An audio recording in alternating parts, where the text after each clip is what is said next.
បាទសួស្តីបងប្អូនថ្ងៃនេះថ្ងៃទី4ខែ10 2025ហើយថ្ងៃនេះយើងចេញ43ឈុតណាបងប្អូនណាមាន3ឈុតមាន5ឈុតមាន1ឈុតមាន10ឈុតមាន15ឈុតមានអានេះ5ឈុតដែរ3ឈុត2ឈុតមានទាំងអស់ថ្ងៃនេះណាបងប្អូនណានេះសភៅយើងដាក់ជូនឲ្យសិស្សណាបងប្អូនណាឥឡូវយើងរៀបចំឲ្យដាក់តាមវិរៈបុណ្យឋានទាំងអស់គ្នាណាបងប្អូនណាចេញច្រើនហើយចេញច្រើនខ្លាំងណាអញ្ចឹងការចិញ្ចឹមដួងដូចខ្ញុំប្រាប់បងប្អូនអញ្ចឹងគឺយើងសំខាន់ជាងគេគឺរឿងអនាម័យទីតាំងណាបងប្អូនណា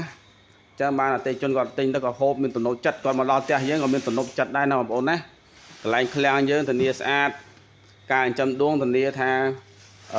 បច្ចេកទេសគឺត្រឹមត្រូវណាបងប្អូនណាសាច់ដួងអីគឺដាក់ទៅគឺឆ្ងាញ់តែម្ដងឥឡូវសិស្សគាត់រៀបចំគាត់ចង់បានឈុតច្រើនអញ្ចឹងយើងរៀបចំដាក់ទៅឲ្យគាត់ហើយដាក់យប់នឹងតែម្ដងនឹងតែមួយថ្ងៃណាបងប្អូនណាតែមួយថ្ងៃទេដោយសារមេពួកយើងមានជាប្រចាំថ្ងៃឥឡូវទៅដាក់តាមវិរៈបុណ្យឋានបងប្អូនណា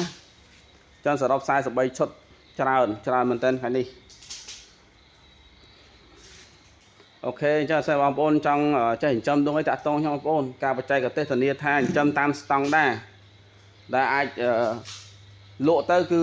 ហូបទៅគឺឆ្ងាញ់តែម្ដងណាបងប្អូនណាអតិជនតែទិញសាច់ពីយើងពីសិស្សខ្ញុំក៏ដែរគឺឆ្ងាញ់ធានាណាបងប្អូនណាដោយសារយើងមានបច្ចេកទេសត្រឹមត្រូវក្នុងការចិញ្ចឹមដួង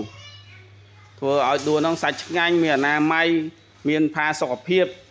មានក៏យើងនិយាយមកថាសុវត្ថិភាពចំណីអាហារណាបងប្អូនណាឥ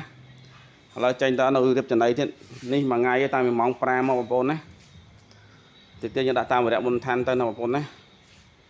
អូខេ